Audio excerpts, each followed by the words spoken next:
नमस्कार. स्वादिष्ट रेसिपीजमध्ये आज आपण बनवणार आहोत अतिशय झटपट होणारी आणि चविष्ट अशी गाजर आणि खोबऱ्याची बर्फी. अगदी मोजक्या साहित्यात अतिशय चविष्ट अशी ही बर्फी तयार होते. दिसायलाही ही बर्फी अतिशय आकर्षक दिसते. या पद्धतीने जर बर्फी बनवली तर मुलांना ती नक्कीच आवडेल. चला तर मग यासाठी लागणारं साहित्य आणि कृती आता आपण बघूया. इथे मी 1 वाटी गाजर किसून घेतलेलं आहे आणि 1 वाटी खवून घेतलेलं ओलं खोबरं घेतलेलं आहे. आता एका मिक्सरच्या भांड्यामध्ये हे किसून घेतलेलं गाजर खोबरं काढून घ्यायचं आहे.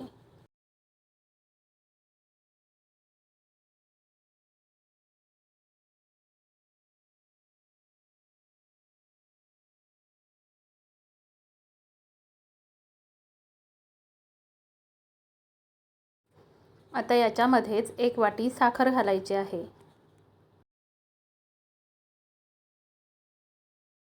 आता हे मिक्सरमधून थोडं जाडसर वाटून घ्यायचं आहे. आता इथे मी गॅसवर कढई तापायला ठेवलेली आहे. त्याच्यामध्ये आता 1 चमचा तूप घालून घ्यायचं आहे. तूप थोडं गरम झालं की वाटून घेतलेलं गाजर खोबरं याच्यामध्ये घालायचं आहे.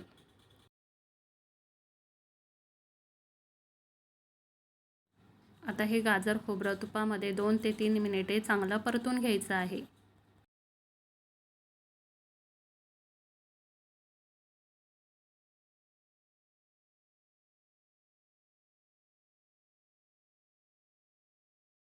आता हे गाजर खोबऱ्याचं मिश्रण चांगलं परतून झालेलं आहे.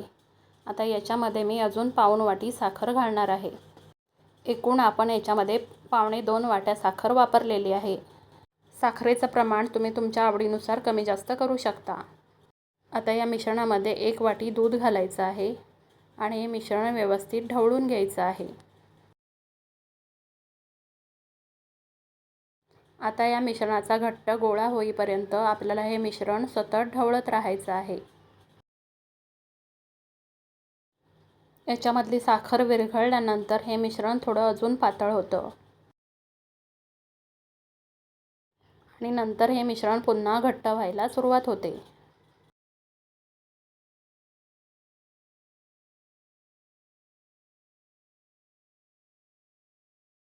अशा पद्धतीने हे मिश्रण आपल्याला सतत ढवळत राहायचं आहे. गॅसची आच कमी जास्त करत हे मिश्रण आपल्याला शिजवून घ्यायचं आहे. आता जवळपास 10 मिनिटं झालेले आहेत आणि तुम्ही बघू शकता मिश्रण घट्ट व्हायला सुरुवात झालेली आहे.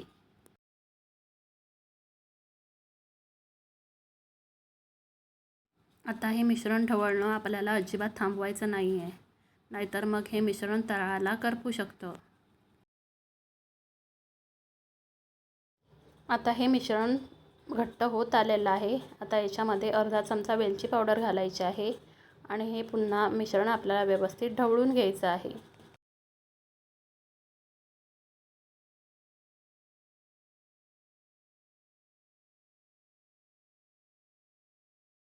आता यातलं दूध पूर्णपणे आटलेलं आहे आणि याचा घट्ट गोळा तयार झालेला आहे. इथे तुम्ही बघू शकता मिश्रण कडेनं सुटू लागलेलं आहे. आता हे बर्फीचं मिश्रण तयार झालेलं आहे. आता गॅस बंद करायचा आहे.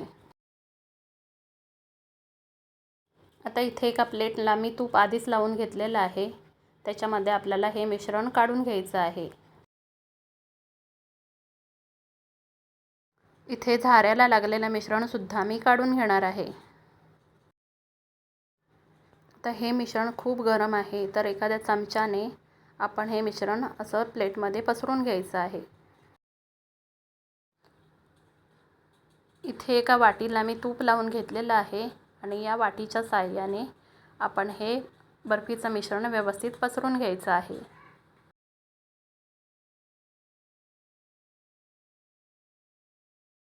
आता इथे मी थोडे पिस्ते बारीक चिरून घेतलेले आहेत.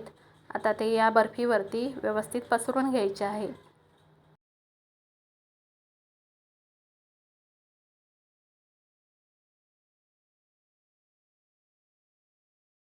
आता वाटीच्या साहाय्याने या पिस्त्याचे काप बर्फीवर दाबून बसवायचे आहेत, म्हणजे ते निघणार नाहीत.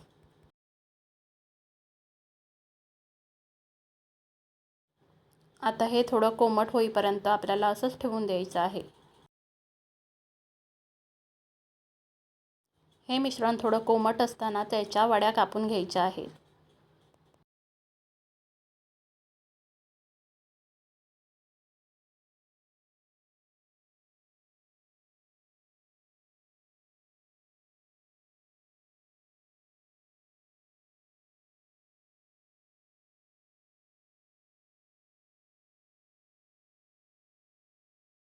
आता या वड्या पूर्ण थंड करून घ्यायच्या आहेत. जर वेळ नसेल तर अर्धा तास फ्रीजमध्ये ठेवल्या तरीही चालतील.